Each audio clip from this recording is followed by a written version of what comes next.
नमस्कार मैत्रिणींनो. तर पहा, मला ब्लाऊजला गोट घालायचा आहे. ब्लाऊजला काय करायचं आहे, गोट घालायचा आहे आणि तोही परफेक्ट.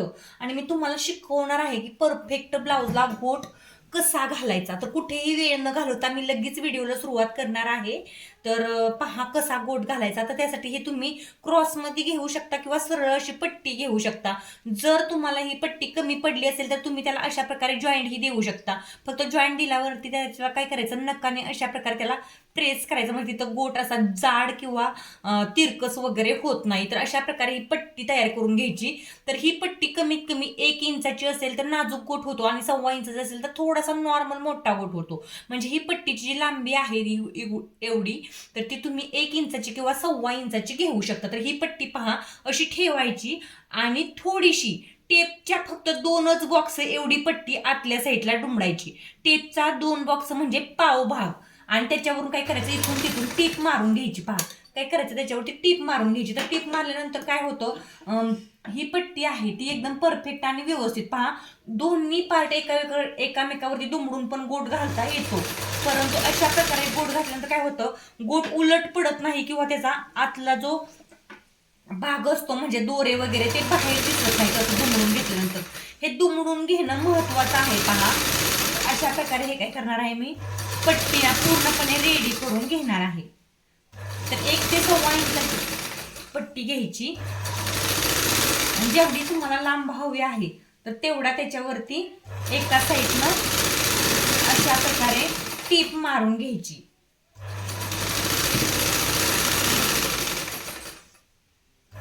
तर पहा, जेवढी पट्टी मला हवी होती तेवढी मी घेतली आणि त्याच्यावरती काय केलं, तर अशा प्रकारे टीप मारून घेतली. आता मी काय करणार, इकडच्या साईडला जाणार आणि हे थोडंसं असं लेवल नसलं तर लेवल करून घ्यायचं. पहा, तर सरळ बाजू असते ब्लाऊजची, त्याच्यावरती ही पट्टी अशी मांडायची. परफेक्ट गोट घालण्याची पद्धत आहे, कुठेही स्किप न करता संपूर्ण व्हिडिओ पहा. तर पहा अशा प्रकारे ही पट्टी जी आहे ती अर्धा 1 इंच इकडच्या साईडला आतल्या साईडला अशा प्रकारे पहा दुमडून घ्यायची. एक कमीत कमी टेपचे 3 बॉक्स तरी काय करायचं, दुमडून घ्यायची. पहा मी दुमडून घेतली आतल्या साईडला. आणि मग काय करायचं, इकडच्या बाजूला हे पहा, शिलाईची बाजू इकडं राहिली आणि प्लेनची बाजू आहे ती इकडं आहे. तर प्लेन बाजूने आपल्याला ही पट्टी अर्धा 1 इंच आत दुमडून काय करायचं आहे, जोडायची आहे. तर पट्टी जोडताना एक काळजी घ्यायची की कापड सगळीकडे एकसारखं सुटलं पाहिजे. टर्न घेताना पहा मी कसा घेत आहे, अशा प्रकारे टर्न घ्यायचा की जेणेकरून व्यवस्थित आणि परफेक्ट ही आपली पट्टी आली पाहिजे आणि बसली पाहिजे. तर पहा मी टर्न कसा घेतला. तर अशा प्रकारे ही जी ब्लाऊजची पट्टी आहे ती संपूर्ण गळ्याला जोडून घ्यायची व्यवस्थित आणि परफेक्ट अशी. काय करायचं, संपूर्ण गळ्याला ही पट्टी ना जोडून घ्यायची. तर या प्रकारे तुम्ही जर ब्लाऊजला गोट बसवलं तर गोट उताना पडत नाही किंवा जाड होत नाही किंवा अगदी परफेक्ट येतो. पहा हा गोट. तर आता रेडीमेड पण गोट आलेले आहेत, पण ते पटकन फिसकतात. पहा, दोरी लावून वगैरे बनवले जातात. म्हणजे ठेवणीच्या ब्लाऊजला ते जमतं. रेडीमेड रोज वापरायच्या ब्लाऊजला, डेली यूजच्या ब्लाऊजला असाच गोट तुम्हाला बनवायला लागतो कापडी. तर पहा मी संपूर्ण ब्लाऊजच्या गळ्याला हा गोट आता बसवत आणलेला आहे. तर कुठेही गुढी वगैरे न येता अशा प्रकारे मी बनवून घेतलं. तर पहा आता शेवटच्या वेळेस अर्धा 1 इंच एक्स्ट्रा कापड ठेवायचं आणि अर्धा 1 इंच एक्स्ट्रा ठेवून ते आतल्या साईडला दुमडून द्यायचं. असं केल्याने काय होतं, गोटचे धागे वगैरे बाहेर येत नाही आणि गोट शेवटपर्यंत व्यवस्थित असा बसतो. पहा, तर इथं काय झालं, थोडासा धागा माझा मशीनच्या बॉबिन मधला संपला, त्याच्यामुळे थोडीशी टीप बसलेली नाहीये. तर मी पुन्हा धागा जोडून ही टीप मारून घेतली.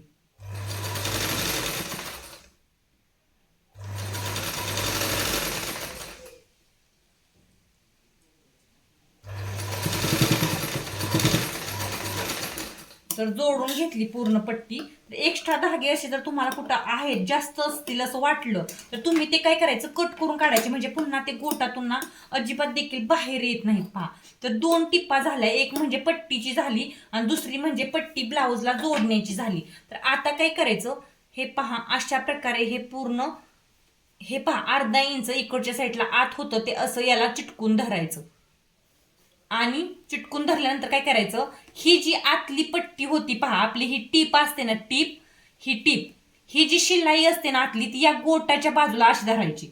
तर पहा ती किती पण लांब असू दे, किती पण रुंद असू दे, जास्त नसतेच पहा, ती 2 ते 3 टेपच्या रेषा असते आणि याच्यापेक्षा लहान येते पहा कधी पण ती.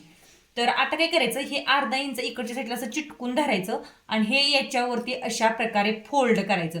तर हे सगळं असतं ना शिलायचं ती त्या गोटाच्या आतमध्ये घालायचं. म्हणजे काय होतं, गोट एकदम जाड असा मस्त असा आणि हे पहा खूपच छान येतो.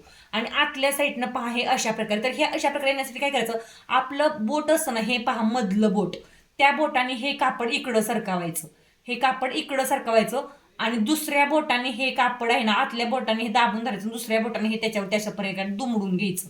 तर आलं का लक्षात, की काय करायचं, हे प्रथम आहे ना असं धरल्यानंतर हे काय करायचं, आतलं जे कापड आहे ते आत कुठेही कसंही असं न सोडता, म्हणजे कुठेही कसंही सोडलं तर गोट व्यवस्थित येतच नाही. तर कुठेही कसंही न सोडता हे पहा या बोटाने इकडं ओढायचं आणि या बोटाने हे कापड त्याच्यावरती दुमडायचं. तर पहा टीप आहे ते इथं येते आणि आत कुठेही धागे वगैरे दिसत नाहीत आणि गोटही खूप छान येतो. तर टीप घालताना वरती कुठे घालायची, तर हे पहा एक खच असते ना, या खचीमध्ये घालून घ्यायची. तर आता मी तुम्हाला टीप घालून गोट कसा येणार आहे ते पण दाखवते मस्त असा. तर काय करायचं, हे पहा आपला हा जो हात असतो त्याने हा ब्लाउज असा पकडायचा इकडं पूर्ण हातामध्ये, म्हणजे या 2 बोटाच्या असा कुऱ्हाडी सेपमध्ये असा हा घालायचा आणि हे जे बोट असतं त्याने हे शिलाई इकडं ओढायची. प्रत्येक वेळेस असं करायचं आणि या बोटाने हे कापड वरून पहा हे याने खेचून धरायचं, असं जास्त पण नाही खेचायचं, अगदी नॉर्मल खेचायचं या हाताने आणि या हाताने हे कापड आतलं इकडं धरायचं आणि वरचं आहे ते अशा प्रकारे दुमडायचं आणि पहा अशा प्रकारे गोट घालायचं. तर गोट खूप छान येतो पहा असं केल्याने. तर माझा गोट तुम्ही पाठीमागं पहा फक्त कसं आलेला आहे. तर हे सगळं कापड आहे ना ब्लाऊजचं, ती या बोटामध्ये असं पकडायचं आणि हे दुसऱ्या बोटाने हे इकडं ओढायचं आतलं आणि वरचं आहे ते त्याच्यावरती अशा प्रकारे दुमडायचं. अशा प्रकारे गोट घातल्याने गोट पहा किती अप्रतिम आणि किती सुंदर आलेला आहे पाठीमागं. तर आतल्या साईडला पहा हे असं येत आहे, आतल्या साईडला हे असं येत आहे. तर असाच गोट घालायचा पहा.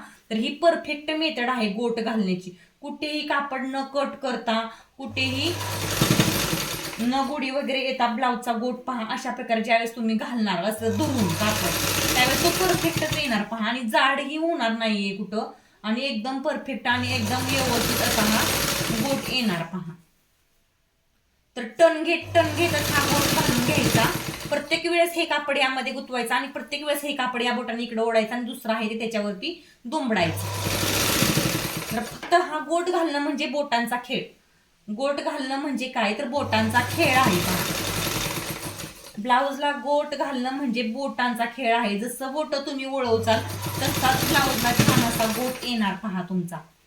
तर अशा प्रकारे मी काय केलं, हे पूर्णपणे इकडं दुमडत टीप घालत आणली आणि मस्त असा माझा गोट सगळा एकसारखा एक लेवलने रेडी झाला पहा.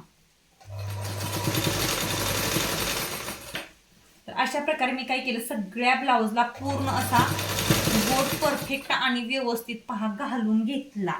तर पाहू शकता तुम्ही गोट कसा आलेला आहे. तर पुढून पहा हे जे अर्धा इंच एक्स्ट्रा होतं ते आतल्या साईडला असंच राहून द्यायचं आणि ते असं चपट धरून ते फोल्ड करायचं. आणि इथं पहा शेवट काय करायचं, जरा डबल टीप घ्यायची म्हणजे गोट आपला निघत वगैरे जात नाही. तर पहा गोट कसा आलेला आहे, एकदम मस्त, एकदम एकसारखा आणि कुठेही तो उताना वगैरे पडत नाहीये. हे पहा अशा प्रकारे हा गोट आलेला आहे. तर पहा किती मस्त आलेला आहे. तर आतल्या साईडनं पहा, आतल्या साईडनं कुठेही तुम्हाला धागे वगैरे बाहेर जास्त म्हणजे नाहीतच पहा. एखादा दुसरा जर तुमचा लांब असेल तर येतो पहा तो बाहेर, परंतु माझा तर कुठेही आलेला नाहीये आतल्या साईडनं पहा, आतल्या साईडनं. तर आतल्या साईडनं अशा प्रकारे धागे जर बाहेर नाही आले तर गोट खूप छान येतो आणि ब्लाऊज ही दिसायला खूप छान दिसतो आणि बसायलाही हा गोट खूप छान येतो. तर गोट घालताना एक करायचं, कापड कुठेही ओढायचं नाही किंवा खेचायचं नाही. तर पहा राऊंड सेप कसा आलेला आहे. जर तुम्ही कापड ओढलं किंवा खेचलं तर काय होतं, ब्लाऊजचा गोट आहे तो लांबतो आणि ब्लाऊज पण शोल्डरवरून खाली उतरतो पहा. तर पहा पुढचा नेक कसा आलेला आहे, गोट कसा एकदम परफेक्ट आहे आणि एकदम मस्त आलेला आहे. तर अशा प्रकारे ज्यावेळेस ब्लाऊजला गोट येतो त्यावेळेस शोल्डर वगैरे पण डाऊन होत नाहीये आणि परफेक्ट असं फिनिशिंग पण येतं. तर कसा वाटला नक्की सांगा आणि संपूर्ण व्हिडिओ जर तुम्ही पाहिला असेल तर सबस्क्राईब करा आणि लाईक करा. हे तर पहा पाठीमागच्या बाजूने पण हा गोट एकदम मस्त आलेला आहे. तर हा खूप स्मॉल गळा होता त्याच्यामुळे याचा गोट पण स्मॉलच आहे पहा आणि खूप छान असं याचं फिनिशिंग आलेलं आहे.